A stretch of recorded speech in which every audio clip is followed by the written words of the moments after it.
Hello students, in this lecture we are going to discuss the next chapter of 8th mental ability class, that is sit over here.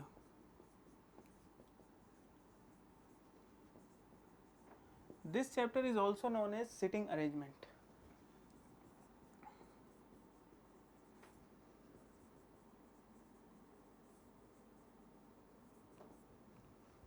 Sitting arrangement में हम persons को उनके arrangement के according, उनके given directions के according उन्हें बिठाते हैं, उन्हें अरेंज करते हैं और फिर पर्टिकुलर क्वेश्चंस के जो भी आंसर होते हैं वो ब्रिंग आउट करते हैं या वो देते हैं.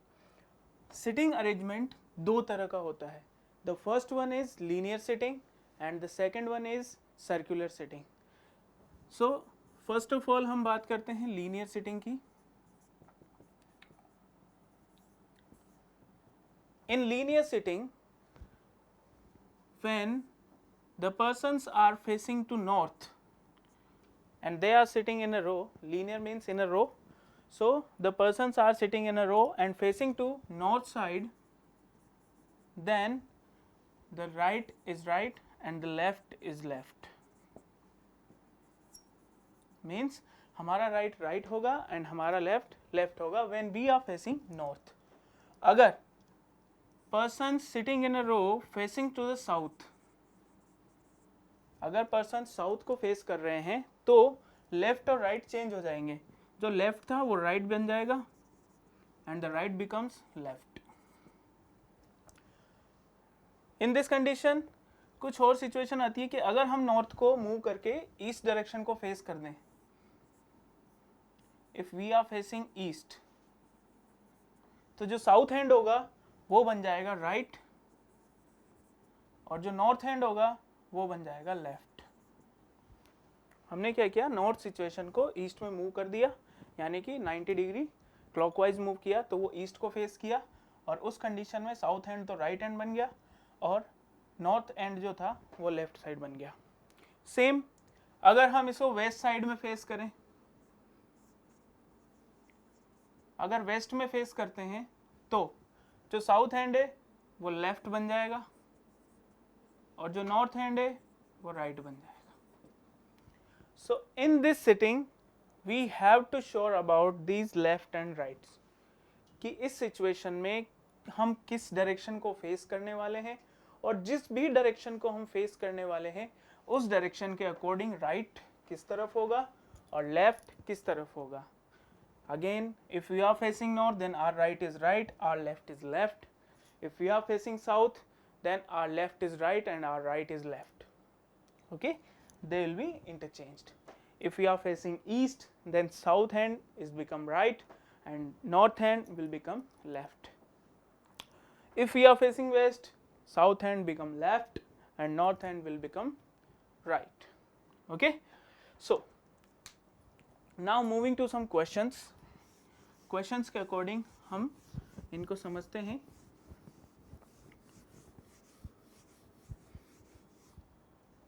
So the very first question,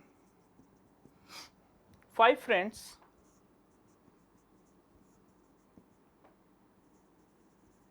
are sitting in a row.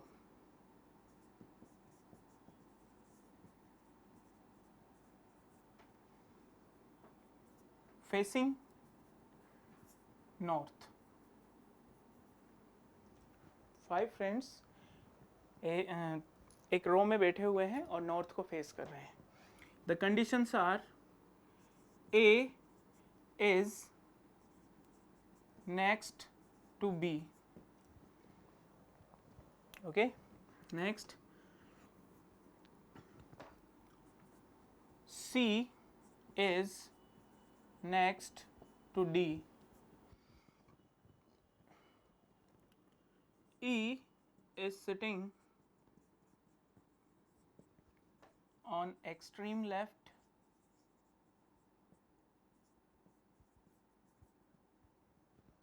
E is sitting on extreme left.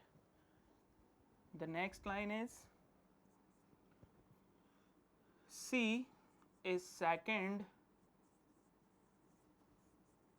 from right hand. and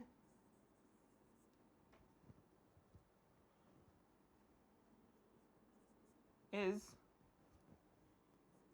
the neighbor of A and is the neighbor of A. Now the question arises. The question is, who is sitting in middle of row? उस रो के middle में, यानी कि 5 persons है तो उन 5 persons के middle में कौन सा पर्सन बैठा हुआ है?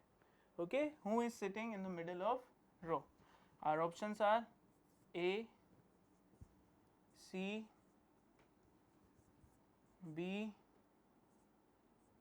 and D. These are our 4 options. Okay, so let's try this. भाई हमने क्या किया, सबसे पहले अरेंज किया 5 persons are sitting in a row facing to the north. When they are facing to north, then our right is right and our left is left. Now 5 persons हैं तो 1 2 3 4 5. Okay, now the first line is A is next to B. That means A B के next में है. अब next का मतलब कुछ भी हो सकता है, वो B के right की तरफ भी हो सकता है या वो B के left की तरफ भी हो सकता है. Next means we are not sure that he is on the left side or he is on the right side. Okay, again same condition, C is next to D. C जो है वो D के next में है. That means C जो है वो D के right में भी हो सकता है और D के left में भी हो सकता है. Same condition. Okay, E is sitting on the extreme left. ये हमें फिक्स कंडीशन दे दी कि E जो है वो E रो के बिल्कुल एक्सट्रीम लेफ्ट पर बैठा हुआ है. अब एक्सट्रीम लेफ्ट पर यानी कि E यहाँ बैठा हुआ है. E is sitting on the extreme left. Now C is second from right and. Right and से सेकेंड प्लेस पर C है and is the neighbour of A, और A का नेबर है. अब देखो C अगर A का नेबर है तो A इस प्लेस पर भी आ सकता है, A इस प्लेस पर भी आ सकता है. लेकिन अगर मैं A को इस प्लेस पर बिठाता हूं तो A के साथ फिर मैं B को अरेंज नहीं कर सकता. सो उस कंडीशन में A इस जगह पर आएगा. उस अकॉर्डिंग C का नेबर जो ऑलरेडी D था वो इस प्लेस पर आ गया और B जो रिमेनिंग प्लेस था उस जगह पर आ गया. So that means the question was who is sitting in the middle of row. So in the middle of row A is sitting. So now our option is A, option A, that is the answer A. So A is sitting in the middle of row. Moving to the next question.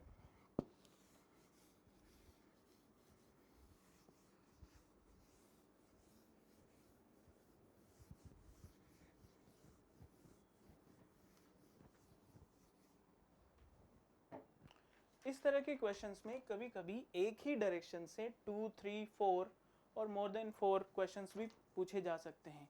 सो अगर आपने एक बार में direction को solve कर लिया, that means आप 3 to 4 या 5 questions के आंसर दे सकते हैं. फॉर एग्जाम्पल, जैसे कि हम एक क्वेश्चन लेते हैं, 9 students P Q R S T U V W and X. P Q R S T U V W and X are sitting on a bench facing towards C. अब उन्होंने कहा है facing towards C.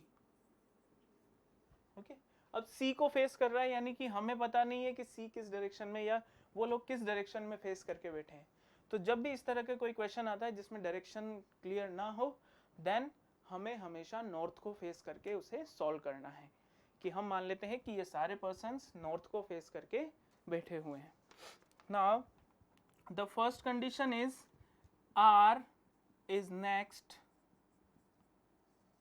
to right of P and second to left of W. R is next to right of P and second to left of W. The second line, Q is on any one end and second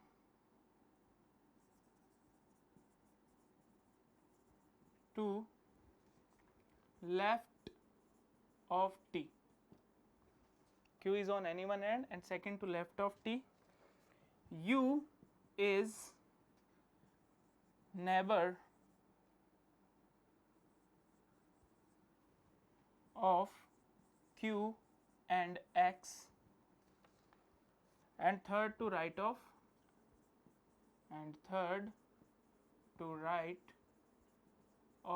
S. And the last line is V is neighbor of S and T. Okay, अब इस direction से यहाँ पर 4 questions पूछे गए हैं. So the very first question is which of the two students are on two ends? I am repeating the questions. Which of the two students are on the ends of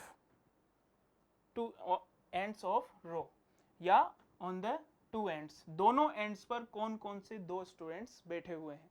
सो उसके लिए हम इस direction को solve करते हैं कि 9 persons हैं, हमें डायरेक्शन गिवन नहीं है, तो हमने क्या किया, इसे नॉर्थ फेस मान लिया कि ये 9 पर्सन नॉर्थ फेस करके बैठे हुए हैं और यहाँ से this will become left and this will become right.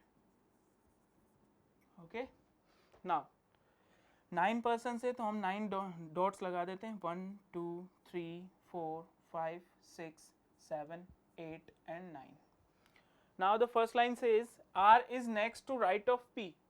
P के राइट में है, यानी कि P के राइट में R नेक्स्ट पर है and second to left of W. Again this sentence is also said for R कि R जो है वो P के राइट में तो नेक्स्ट पर है और W के लेफ्ट में सेकंड है. अब W के लेफ्ट में सेकंड है यानी कि W वहाँ से एक पर्सन ब्लैंक रहेगा और फिर उसके बाद R. Okay, next Q is on any one end and second to left of T. T के लेफ्ट में सेकंड है. अब अगर हम Q को इस एंड पर बिठाते हैं या इस एंड पर अरेंज करते हैं तो T के लेफ्ट में उसे कभी नहीं बिठा पाएंगे because that is right and. Right and है तो यहाँ से लेफ्ट तो हो ही नहीं सकता है ना.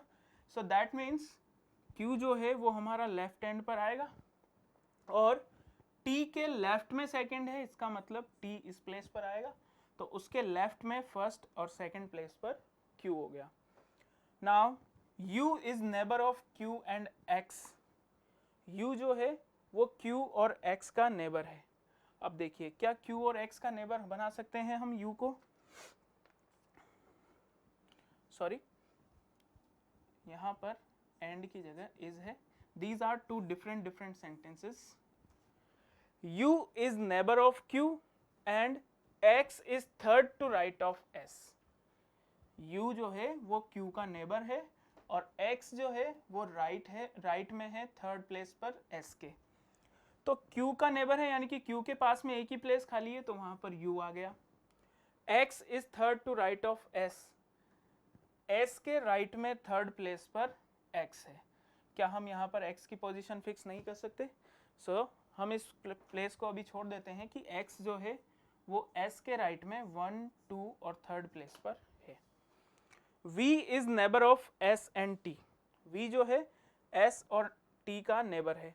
अब अगर V S का नेबर है, सॉरी V S और T का नेबर है तो S और T के बीच में आएगा तो ये आ गया V और ये S का नेबर. भाई 2 पर्सन का नेबर है तो वो दोनों के बीच में आएगा, that means V is neighbour of S and T. Now हम वापस प्रीवियस लाइन पर जाते हैं जिसमें कहा था x जो है वो s के राइट में थर्ड प्लेस पर है। अब s का राइट इस तरफ है तो s के राइट में 1 2 3 थर्ड प्लेस पर x आ गया। अब हमारे पास 3 प्लेस खाली हैं और हमें इन 3 पर्सन्स को अरेंज करना है, तो हम इन तीनों पर्सन्स को यहाँ पर लिख देते हैं कि p यहाँ आएगा, r here and the next w. So all 9 persons are arranged. Now the question was asked that who two students are sitting on two ends.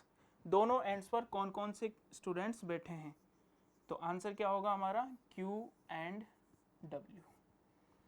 Q और W. The next question is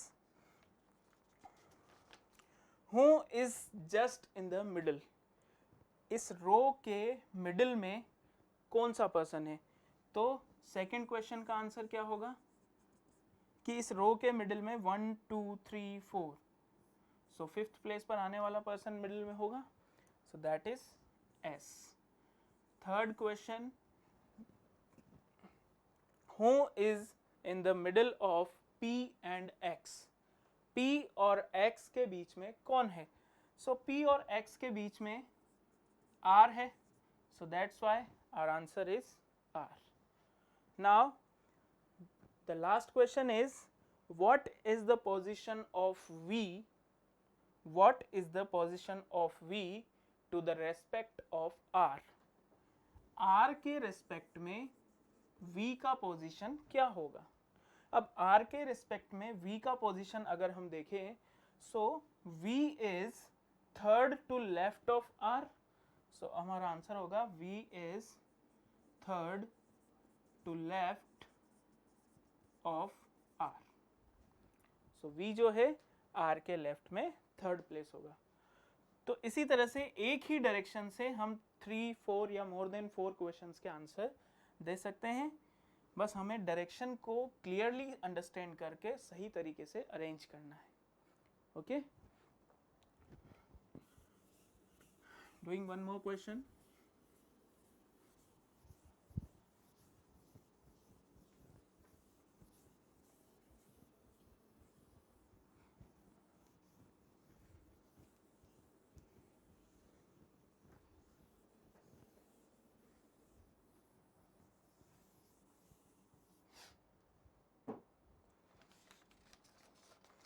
जैसे कि next question है,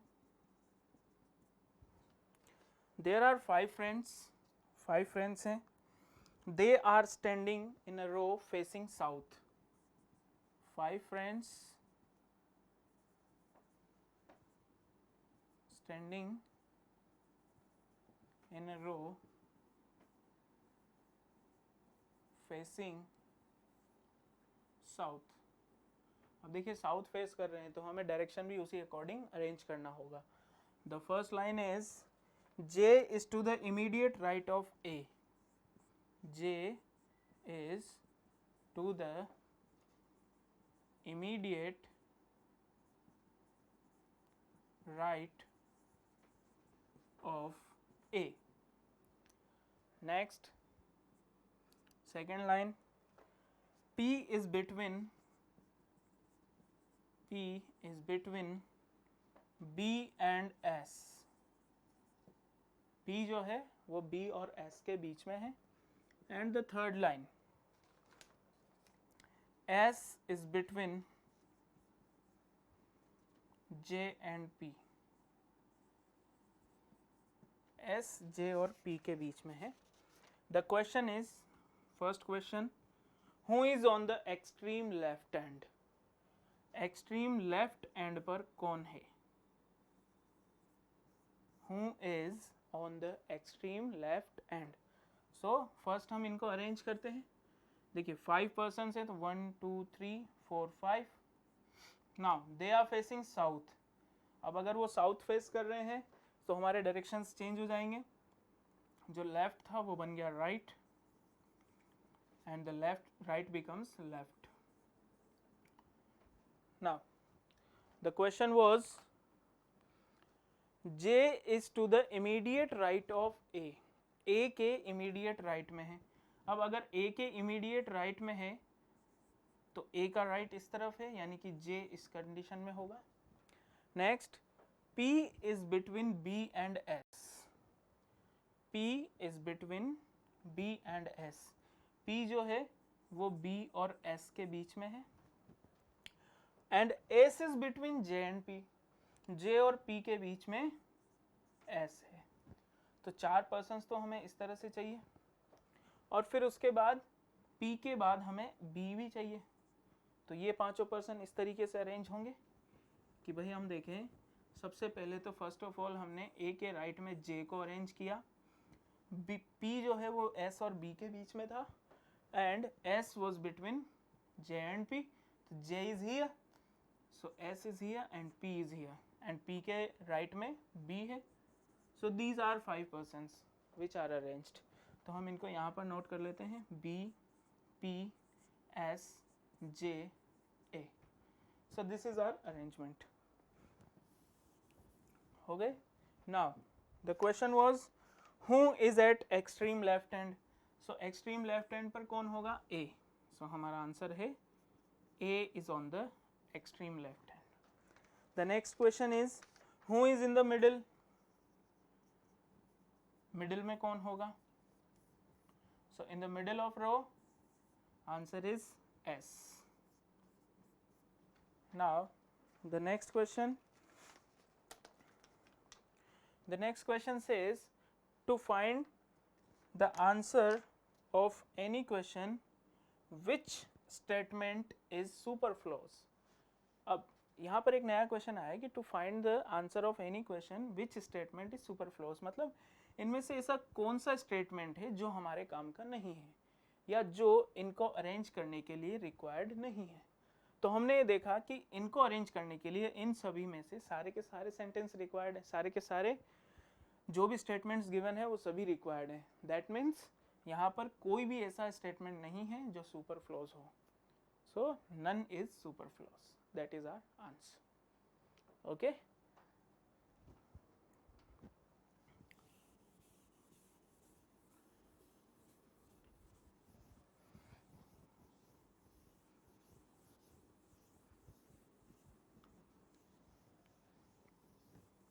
Now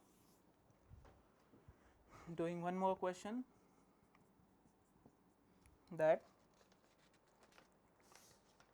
a group of 7 singers facing to the audience, 7 singers हैं facing to the audience are standing in a line in the on the stage। 7 singers are standing in a line on the stage। अब देखिए यहाँ पर भी वापस हमें direction given नहीं है कि ये 7 सिंगर्स जो हैं वो कौन से डायरेक्शन को फेस कर रहे हैं, नॉर्थ फेस कर रहे हैं या साउथ फेस कर रहे हैं या ईस्ट या वेस्ट, हमें गिवन नहीं है। सो अगेन हम क्या मानेंगे कि वो नॉर्थ फेस कर रहे हैं। The lines are D is to the right of C, D is to the right of C। Next, F is near to G, F is near to G।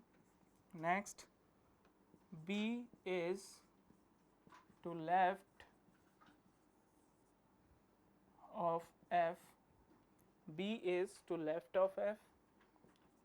And next, E is to left of A, E is to left of A। Next, C and B have one person between them। C and B, C और B के बीच में एक person है। Next, A and D have one person between them। Again हमारे पास directions आ गए, and the question is who is on the extreme right. The question is कि extreme right and पर कौन है। सो अगेन हम इन्हें अरेंज करेंगे। 7 सिंगर्स हैं, 1 2 3 4 5 6 एंड 7। नाउ कोई डायरेक्शन नहीं दिया है तो हम वापस इसे नॉर्थ मानेंगे। If you are taking north then this is right and this is left. हम नॉर्थ इसलिए मानते हैं क्योंकि नॉर्थ में सॉल्व करना हमारे लिए इजी होता है। To understand the right and left north में इजी हो जाता है। D is to the right of C, D C के राइट में है। Next F is to near of G, G के नियर में है, यानी कि वो लेफ्ट में भी हो सकता है और G के राइट में भी हो सकता है। B is to left of F, F के लेफ्ट में B है। अब देखिए अगर हम F को G के राइट में बिठाते हैं तो F के लेफ्ट में G हो गया, लेकिन F के लेफ्ट में तो अकॉर्डिंग टू डायरेक्शन B होना चाहिए। That means F is to the right left of G और F के लेफ्ट में B होगा। ओके, दैट मीन्स ये कंडीशन हमारी फॉलो नहीं हो रही है। E is to the left of A, E जो है वो A के लेफ्ट में है। Now C and B have one person between them, C और B के बीच में एक पर्सन है। अब यहाँ पे देखिए कि F G के लेफ्ट में है और B F के लेफ्ट में है और C के राइट में D है, और C और B के बीच में एक पर्सन है, यानी कि अगर मैं C और D को इस तरह से अरेंज कर दूं तो C और B के बीच में एक पर्सन आ गया। Next A and D have one person between them, A और D के बीच में एक पर्सन होना चाहिए, तो D के लेफ्ट में ऑलरेडी C लिखा हुआ है, C बैठा हुआ है, हम A को और बिठा देते हैं और A के लेफ्ट में E को बिठा देते हैं। सो कितने पर्सन हो गए? 1 2 3 4 5 6 7, 7 पर्सन अरेंज हो गए। हम इनको यहाँ पर नोट डाउन कर लेते हैं। E, A, C, D, B, F and G. So this is the arrangement. Now the question was who is on the extreme right end? So the at extreme right end the answer is G. G is on the extreme right hand. If we start counting from the left, on which number is C? अगर हम left से start करें counting तो C कौन से place पर आएगा? So from the left C is on 1 2 and 3, so C is on third place. So C third place पर आएगा starting from left. Okay, so now we are done with this lecture. The next topic we'll discuss in